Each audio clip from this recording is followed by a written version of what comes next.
30째 해 넷째 달 초닷새에 내가 그발강가 사로잡힌 자 중에 있을 때에 하늘이 열리며 하나님의 모습이 내게 보이니 여호야긴 왕이 사로잡힌 지 5년 그달 초닷새라. 갈대아 땅 그발강가에서 여호와의 말씀이 부시의 아들 제사장 나 에스겔에게 특별히 임하고 여호와의 권능이 내 위에 있으니라.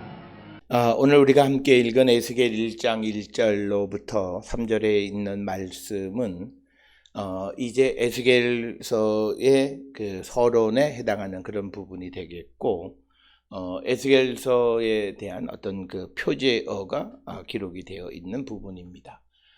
일반적으로 우리가 예언서의 표제어는 예언자의 인적 사항과 그리고 그 시대의 배경에 관한 것이 기록되지만, 에스겔서에서는 단지 그 에스겔의 배경에 대해서만 이렇게 기록이 되어져 있다라고 하는 그런 차이점이 있고, 보통 우리가 예언서에서 이런 서론 부분을 기록할 때, 표제어 부분을 기록할 때 시제가 대부분 3인칭으로 기록이 되어 있지만, 그러나 오늘 우리가 읽은 이 말씀에서 이 에스겔 1장 1절로 3절에 있는 말씀은 1인칭으로 기록되어 있다. 그래서 1절에 보면 내가 그발강가 사로잡힌 자 중에 있을 때에, 그래서 주어가 나로 기록이 되어 있는 것이 다른 예언서와 조금 다른 그런 부분이다 라고 하는 겁니다. 특별히 우리가 이 예언서들에 보면 서원 부분들을 기록하고 있는데, 이런 서원들을 기록하는 것의 가장 큰 목적은 이제 그 이후로 제시되어지는 하나님의 예언은 어떤 추상적인 것이 아니라 구체적인 어떤 사람을 통해서 구체적인 상황 속에 우리에게 주신 말씀이다.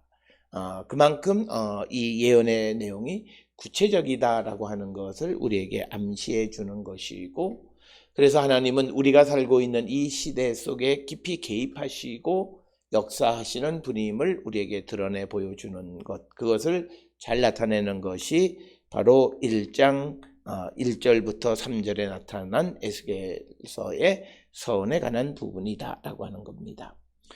오늘 주시는 본문의 1절에 보면 30째 해 넷째 달 초닷새에 내가 그발강가 사로잡힌 자 중에 있을 때에 하늘이 열리며 하나님의 모습이 내게 보이니, 즉 오늘 주시는 본문의 말씀에서 특히 우리가 구약 성경 전체에서 가장 중요한 것은 뭐냐면, 하나님이 하시는 모든 일들은 하나님이 주어이고 사람은 그것이 주체가 되어질 수 없다. 그리고 우리가 하나님을 보는 것이 아니라 하나님께 서 우리에게 보여주실 때 우리가 하나님을 볼 수 있다라고 하는 것입니다. 그래서 우리가 히브리어의 전형적인 어떤 그 유형 가운데에 히필 동사, 즉 사역 동사, 즉 하나님이 나를 하나님을 보게 하셨다라고 하는 그런 의미가 되겠고, 그래서 이 1장 1절에서 이제 그 30째 해 넷째 달 초닷새 날에 그발강가 사로잡힌 자 중에 있을 때에 하늘이 열리고 하나님의 모습이 내게 보였다라고 하는 거죠. 보통 예언자들은 여기에 하나님의 말씀이 내게 임하셨다라고 하는 것인데, 오늘 주시는 본문에서는 어떤 듣는 것보다는 보는 것, 시각적인 그런 것, 환상 이것. 그래서 우리가 잘 알다시피 에스겔서는 많은 환상에 관한 이야기들이 기록되어져 있는 것은 바로 이런 연유 1장 1절에 이미 언급이 되어 있다라고 하는 겁니다. 오늘 주시는 이 그 에스겔서의 배경의 30째 해는 무엇을 기준으로 30째 해인가라고 하는 겁니다. 오늘 주시는 본문에 2절에 보면 여호야긴 왕이 사로잡힌 지 5년 그달 닷새, 초닷새가 1절이나 2절이 똑같아요. 그래서 어떤 이들은 여호와 왕이 사로잡힌 지 5년, 그것이 30째 해이다라고 하는 그렇게 설명을 하기도 합니다만, 그러나 이 30째 해가 언젠가라고 하는 것에 대해서 정확하게 언급되어 있지 않기 때문에 여러 가지 설명이 가능한데, 그 설명은 많은 사람들이 그냥 합리적으로 자기 생각의 합리적으로 제시해 주는 것 뿐입니다. 그래서 어떤 이들은 요시야 왕의 종교 개혁이 시작된 지 30째 해이다 이렇게 주장해서 이 30째 해의 횟수가 주전 591년이다 이렇게 주장을 하기도 하고, 어떤 사람들은 신년 50년째죠. 그런데 신년의 30년째다라고 이렇게 설명하는 사람도 있고, 그 다음에 세 번째 주장하는 사람은 사마리아가 멸망한 지 30년, 그때는 주전 691년이다라고 주장하거나, 또는 므낫세 통치로 말미암아 결국은 나라가 망해서 므낫세 통치 30년째 되는 해다. 뭐 이렇게 하여튼 그 30년을 붙일 수 있는 모든 가능성을 다 이야기하고 있다. 그만큼 이 30째 해라고 하는 것의 기준이 언제부터 30째 해인가라고 하는 것이 그렇게 쉽게 대답을 할 수 있는 것은 아니다라고 하는 것.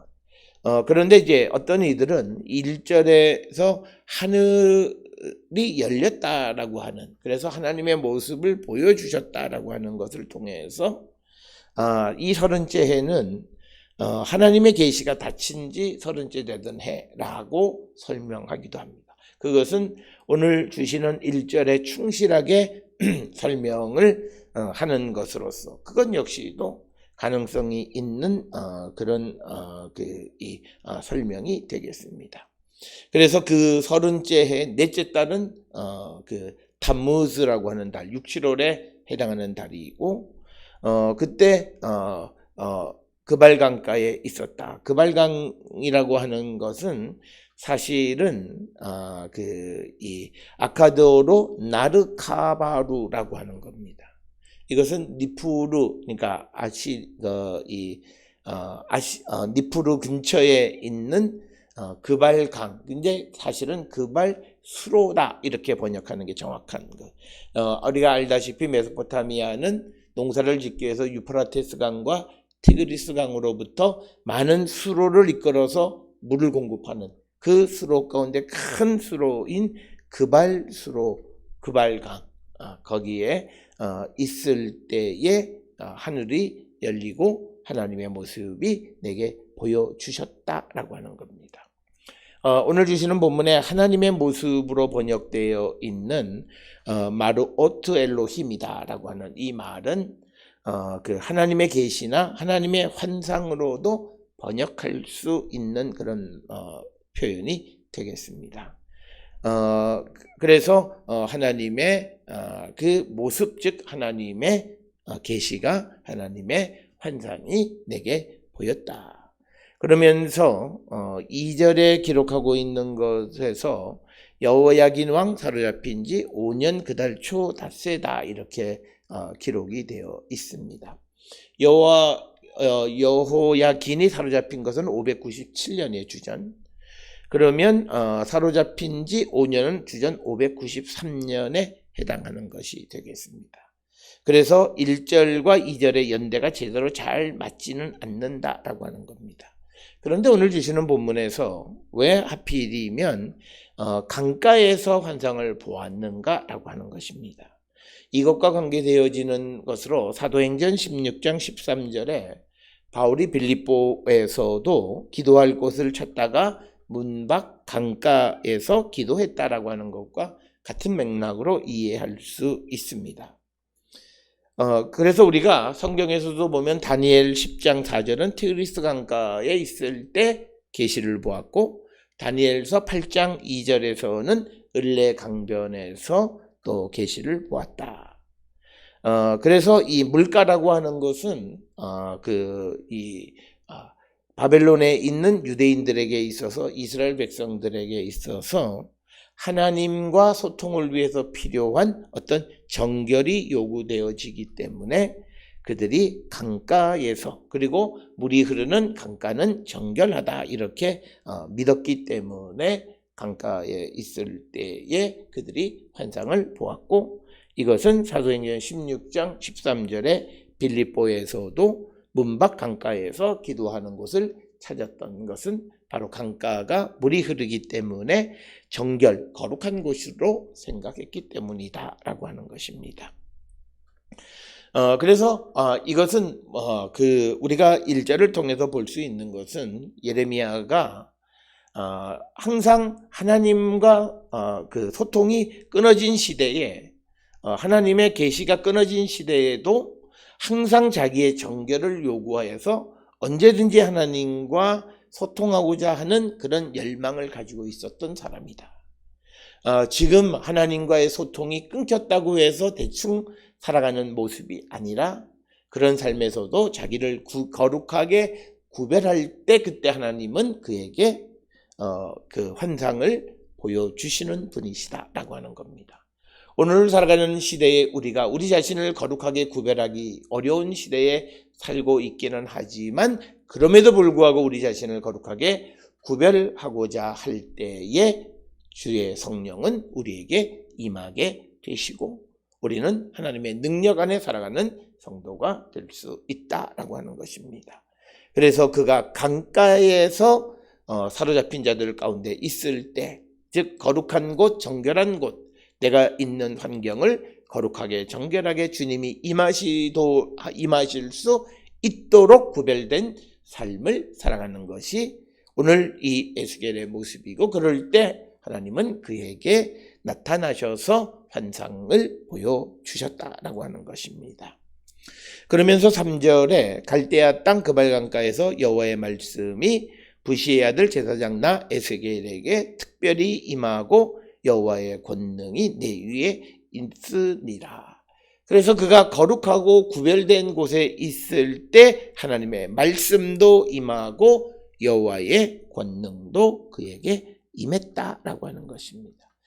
여호와의 권능이 임했다라고 하는 이 표현은 히브리어로 티히 알라브 샴 야드 아도나이, 여호와의 손이라는 거죠. 여호와의 손, 야드 아도나이라고 하는 것은 여호와의 권능이라는 거죠. 여호와의 능력이라는 거예요. 야드라는 건 손으로 무엇을 행하기 때문에 하나님의 손이 임했다라고 하는 것은 하나님의 능력이 임했다라고 하는 것에 대한 은유적 표현이 되겠습니다. 그래서 구별된 곳에 있을 때 하나님은 그에게 말씀과 능력을 주셔서 예언자의 사명을 감당하게 하셨다. 오늘 우리가 살고 있는 이 시대에 우리에게 주어진 시대적 사명을 감당하기 위해서, 사도적 역할을 감당하기 위해서 우리도 우리 자신을 거룩하게 구별하는 자들이 되어서 하나님의 말씀을 듣고 주의 임재하심을 체험하며 살아가는 우리 모든 성도들이 될 수 있기를 주의 이름으로 축원합니다.